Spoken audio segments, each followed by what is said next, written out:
Okay, initially the columns, all of the columns were numeric columns, like the columns, all of them, their classes were numeric. So when we applied the loop, so the columns that had values that, the unique values that are less than 4 were then converted to factors. So you see this column now is a factor with 3 levels, and then also this column is a factor with 2 levels, and these other 2 columns. So that for loops now has helped me to do what I should have been doing column by column, like what I should have been doing one after the other. The column, the for loops helped me to take care of everything at once. So it iterated through all the columns and then took care of the ones that needed to be converted to factors. So going further, the next statement skips the current iteration of the loop if a condition is met. So what it means is, like in this example now, let me quickly assign an empty vector to x. So in this loop, so x is taking I is taking values 1 to 10. So but we want to also check for a condition here. So if I is equal to 4, just next it. I don't want anything there. I don't want anything to happen when I is equal to 4. So, and then the remaining values now, the remaining elements, I want to be adding, like I want to use the C function to add all the square of this I variable, or this I, to the x that we've initialized vector. But whenever I is 4, whenever I takes the value 4 here, don't square it. Don't add it to this particular. Don't assign it, and don't add it to this vector and assign it to this. Just forget about 4 and do for the rest. So that is just what this for loop does. So let me quickly run and then check our x now. So you see that our first value here is 1 when I is 1. So 1 is not equal to 4. So 1 is squared. 1 squared is 1. So it's added to this particular vector. So when I is equal to 2, the same thing, 2 is not 4. So it squares 2, and then we'll get the result 4 here. So when I is 3, you know that 3 is not equal to 4. 3 gets squared, and then the result is 9. So, but when I is equal to 4 here now, when I takes on the element 4, 4 is equal to 4. So, and we are saying that we want to next whenever this happens, we want to just next it. So instead of having 4 squared, which is 16, in this particular output, like in the result, that particular line is skipped, that 4 line is skipped. So we won't have any square of 4 added to this vector, this variable that we created here. So that is why there is no 16 here. So, and then I goes again, checks on the value 5. 5 is not equal to 4. So the square of 5 is 25. So it gets added to the vector and so forth. So that's just what this next statement here does. So going further, okay, there's also the break. There's also the break statement inside of a loop that you can use. So the break statement ends the loop if a condition is met. So let's just do the same thing. So we're doing the same thing as above, but in this case we are breaking. When x is equal to 4, just break. We don't want anything to happen again. Let the loop just end. No more iteration. That is just what it means. In the initial one, it skipped that particular place that the condition was true and then continued the iteration. But in this case, it breaks out of the loop. The loop stops. So that's just what the break does. So if I run it now and then check our x now, we see that x is 1, 4, and 9 because when I is 1, 1 squared is 1. When I is 2, 2 squared is 4. And both of those numbers are not equal to 3. When 4, when I is 3 and 4, this condition here is true. So we are breaking out of this loop. So 4 squared should give us 16. And the rest, 5, there's still 5 remaining here. There's still 6, 7, 8, 9, 10. But since we've already indicated that we want to break out of this loop when this condition is true. So that is why from 4 and above is neglected. We only have the square for 1, 2, and 3, which are 1, 4, and 9 respectively. So I hope that is clear. So going further,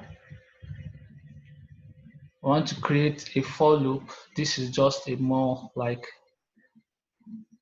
complex loop. I won't call it complex, they are all easy. You just, if you really want to do them, just what you've learned and then combine all the ideas together and then you do whatever you want to do with them. So this for loop to assign is even and odd numbers of a matrix to different variables. Okay, so remember how we learned to create matrices. So that's just what we did here. Just created this matrix M. So let's check on M. See that M is a 3 by 3 matrix.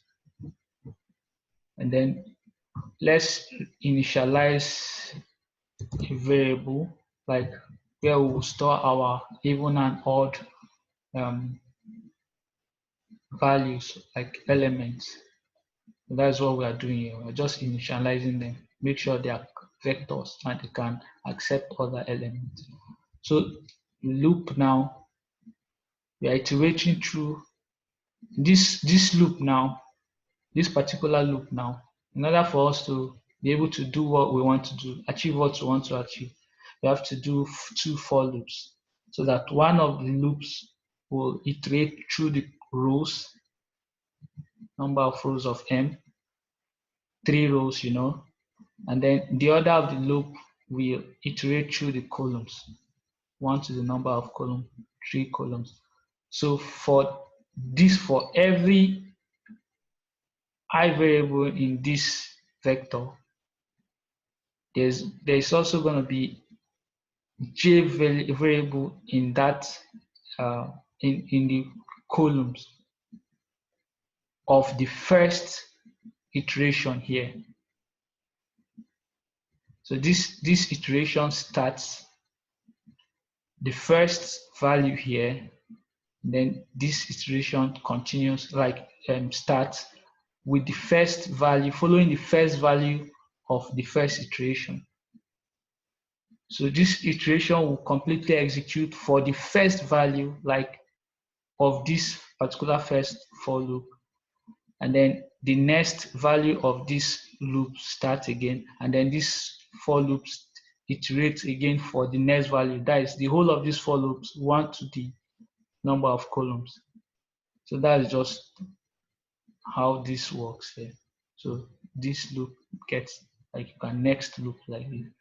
So the even value now, we're checking if the modulus, remember what we did earlier, the remainder of when we get the element in this position. Remember how we were able to do this in the last class, indexing. We want to get the element in the ith row and the j column.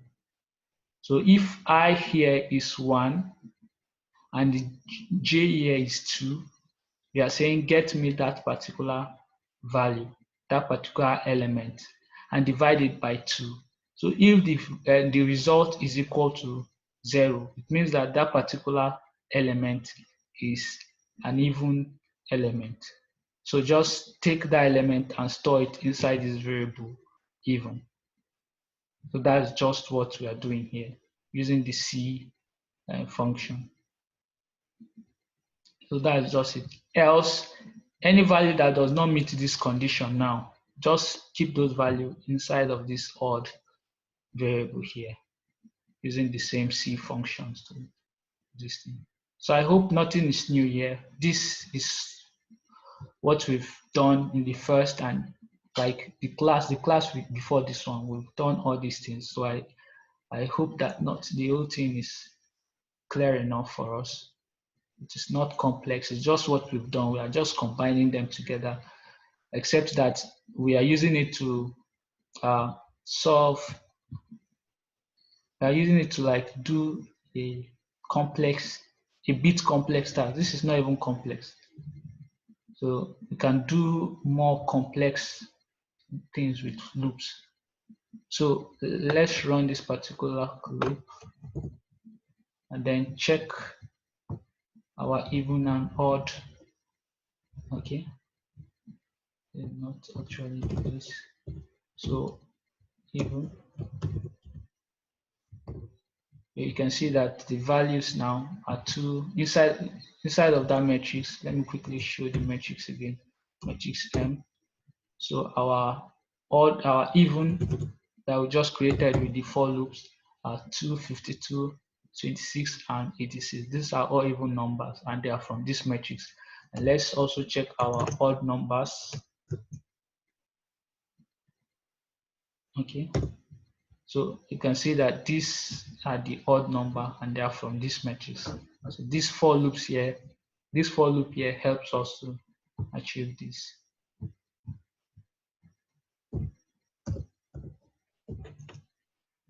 Let me just quickly add down.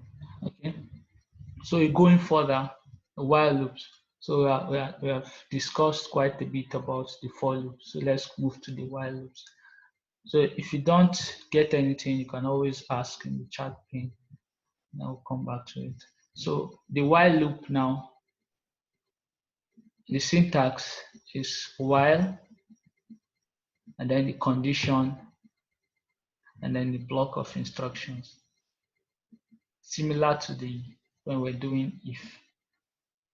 So this one checks if a condition is true, and if the condition is true, the loop will continue to iterate, like it will continue to iterate until that condition becomes false.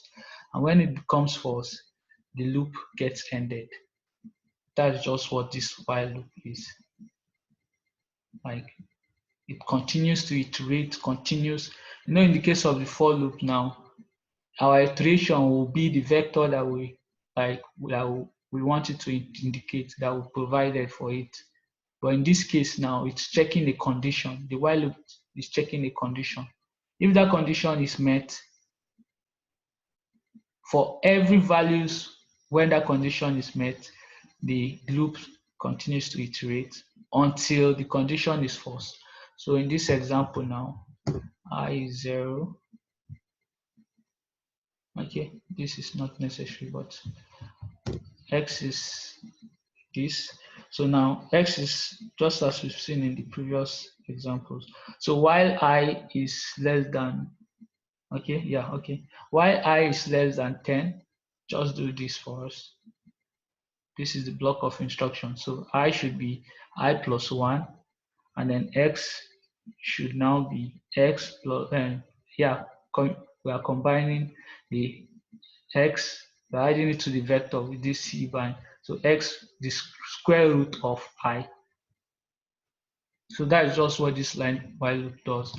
So for this example now, let's run it and then check our x. You see that we have the values now 1, 2, these are all the squares of all the values that the square roots of all the values that are less than 10. So for the values that are equal to 10, like 10 now, this while loop will not run. But why you have the square root of I being 3.16 here is because remember that we were adding 1 to the values of I here to make all the elements incrementing by 1. So in the first case now, 1 starting from 0, 0 is less than 10. So if we do this for 0, you know that 0 square is 0, so that one is neglected. So sorry, 0 is less than 10. So when we do this for 0 now, we added 1 to 0, making it 1, and then taking the square of 1 and then adding to this x vector here. So that's why our result here is 1. So the same thing going further, 2. When I is 1, so 1 get added to 1, making it 2, and then we're taking the square root of 2, which is this, and then 3, and the same thing when I is 2, 2 gets added to 1, 2 plus 1, 3, then square root of 3, like and so forth. So this while loop now gets executed, like takes on every value that is less than 10, because those are the values for which the condition are true, like the condition is true, sorry, and then does this instruction, the action for us. So another example,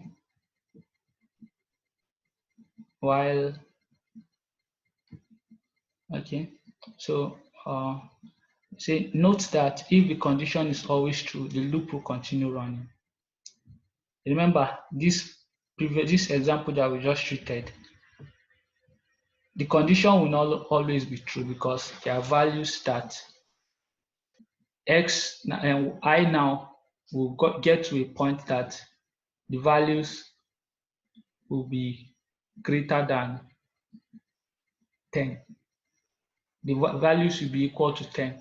So in that case, if the value becomes equal to 10, we know that if the value becomes equal to 10, 10 will be added to 1, and then 1 plus 10 is 11. The square root of 11 is not here.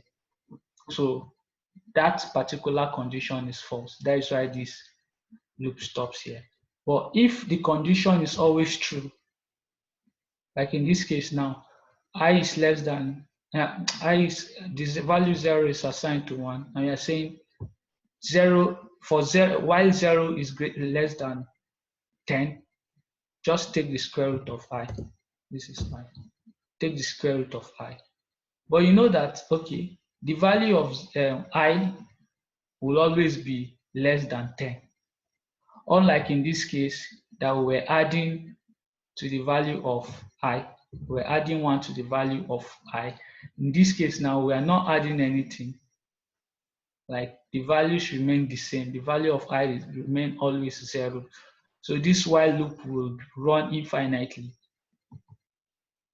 until when we manually stop it. So let's run this while loop now. You see that in my console here now, I'm not getting the greater than symbol here to indicate that I can run I can write any other code. And you notice how this red small button here came up. So this indicates that, okay, I still have a code that is running. So it means that my while loop here has not stopped running. It is still running because I will always be less than 10. So the code will be running continuously like that. So you can stop it by just clicking on this stop and then see back my console. The greater than symbol has come back. So now I can write code. So that is just what this is. The while loop only stops when the condition is false. But when the condition is not false, it continues to run. I hope that's clear. So going further, we've discussed about if and else statements, for loops and while loops. So now let's talk about functions before we move further. So if we still have time, we'll talk about packages in R. So a function is a sequence of instructions that the programmer will likely use frequently. And that's why it is convenient to store these instructions in an object that can be easily called later on. This object is a function. So a function can be viewed also as a subprogram or a subroutine. So we've been using functions since the beginning of this class and in a previous class. We've been using lots of these R functions, like the str function. We've used our str function. We've used C function, the C bind function, the R bind function. We use sum, we've used print, all those things are functions. But people created them for us and it came with RStudio. So we can also create our own functions. Like according to like what this definition here is saying now. When you have a sequence of instructions that you will always likely use, it is better to just create a function so that you won't have to be writing the same codes over and over again. Instead, you just call your function and then apply the parameter like the arguments, and then it will do what you want it to do for you. So in this function, this example now, this is the syntax now, function, and then the argument, and then the block of instruction in the curly braces. Not necessarily though, but when you want to span across multiple lines, it is necessary. Okay. So now we are just creating this function now and calling it x and f. Sorry, we are calling this function f. This variable now should be this function. That's just what it is. Okay. So and this is just a simple arithmetic operation. X squared plus 3 times x plus 5. And this x, remember, is an argument that we'll have to pass when we call our function. Like when I run this particular line now, this code, and then now I want to use the function that I just created, f, and I'm applying as an argument 1. So now 1 will now be this x here, 1 squared plus 3 multiplied by 1 plus 5. That's just what this is. This x here will be an input as an argument, to be imputed as an argument. Yeah. So f1 now, let me just run this one. f9 and 1 is 9 because 1 squared is 1 plus 3, 4, and times 1, 4 plus 5, 9.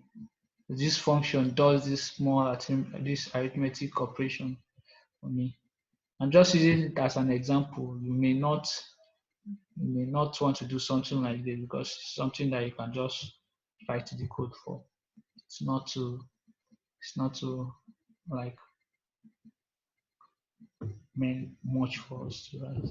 So something like f now, I'm applying the argument instead of 1 now. I'm using another argument value minus 5.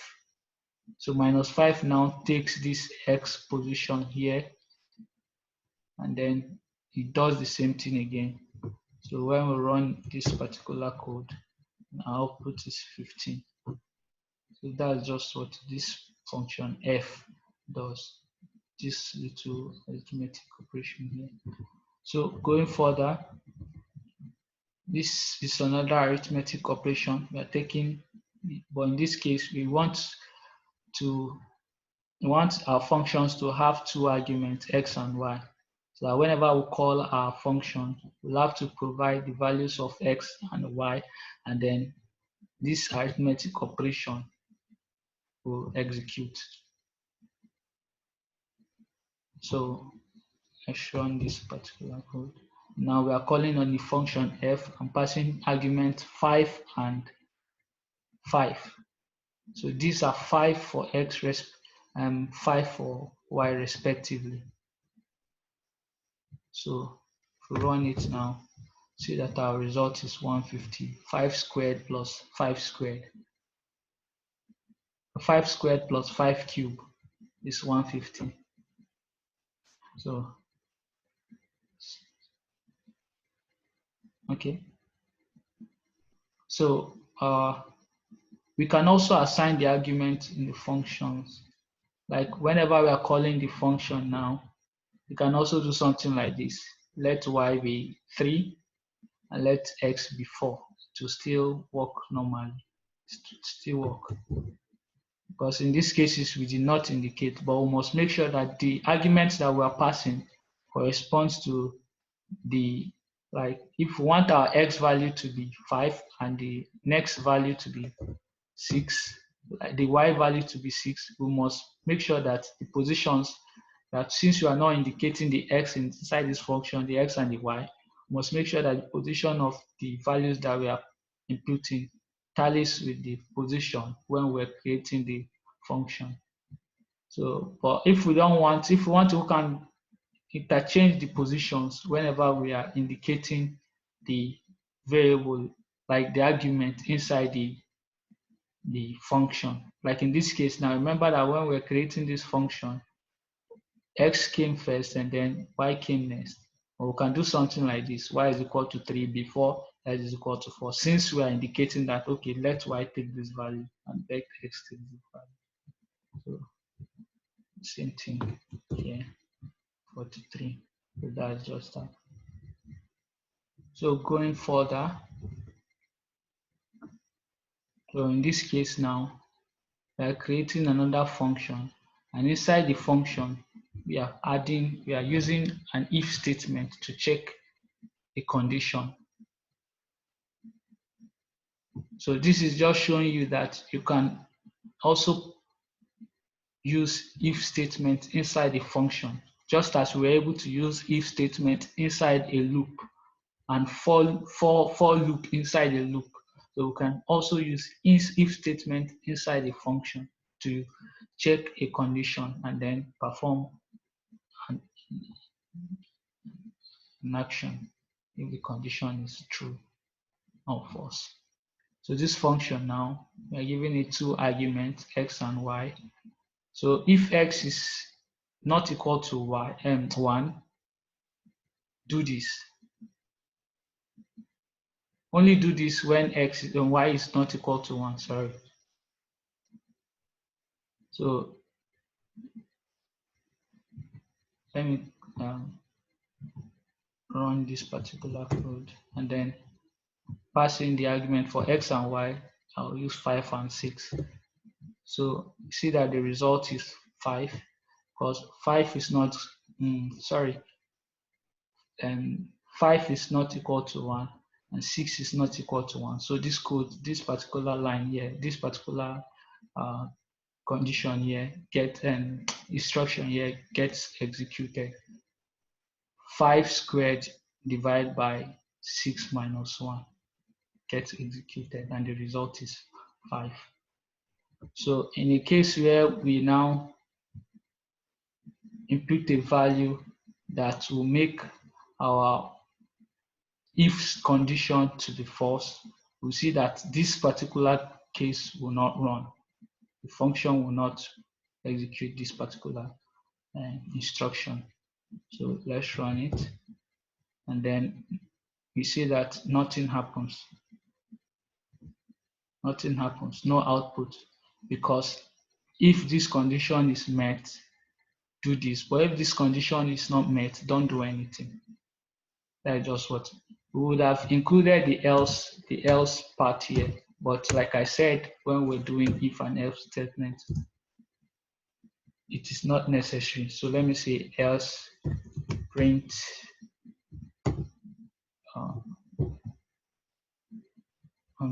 stop or something. And let me run this, save this function again, and then let me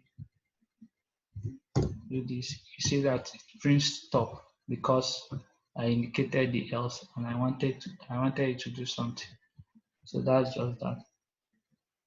So the same thing now, the same thing that I just explained here is what I did here. So the y value must be different from 1 is what I want to print with the else statement here. So let me run this and then apply 3 and 1 to this as argument to this function. You see that the y value must be different from 1. So it's just similar to what we just did. So this particular function here helps us to calculate the area of a rectangle or anything. So we are calling this function area. So I'm just showing you that it does not necessarily, your argument here does not necessarily have to be x and y. It can be width, height, it can be name, it can be anything. So long as it meets that requirement of variables when you're creating a variables, as we explained in the first webinar. So this will help us, this will just compute the area when we provide the width and the height. Just do simple multiplication here. That's just what it does. Okay, and then going further. So when we are creating the function, we can put in a value for any of our arguments. Like we can initialize a value so that whenever we don't indicate, when we're calling our function, we don't indicate, maybe for some reasons we choose not to indicate the value. So this value that we indicated when we're creating the function gets taken as a default value. So this is just like a default value now. So area now, height is 3, so we are providing only for the width 20. So automatically it gets multiplied with the height, which is 3. So when we run this code now, sorry, let me run this area. Okay, so when we run this code now, we see that the result is 60. So that's just that. So now the return command. So the return command, by default, a function returns the last command. And however, sometimes we have to use the return command to get a return value. So in this case now, we say we want to, in this example, we are assigning the values of this width times height to a variable x. So we want to return that x now. So let me run this thing, and then area argument 3 and 3 as the height and the width. So when we run it now, it's still giving us our result 9. But in this case, we are using this return command to return this argument, this variable x here. And this is necessary, like this is important whenever you have complex operations inside, like complex instructions inside the function, that you may want to create variables, like not only one variables, multiple variables. So you can use the return function or the return command rather to indicate which of those variables you want to be outputted and how you want them to be outputted. So that is just that. So our last function here is just a function that removes the last value from a vector, the last element from a vector. So that's just what this function does. So if the length of the element is less than or equal to 1, just return none. Otherwise, return the last value. The length here, the length is a function that checks the length of a vector. So if you are passing that as an argument, indexing it to this x with the minus preceding it, so we are deleting that particular number from it. So let me quickly run this particular thing now. So my vect now, I want to create a variable vector, my vec, and then my vec, see the values 1, 2, 3, 4, 5. So when we apply this function to my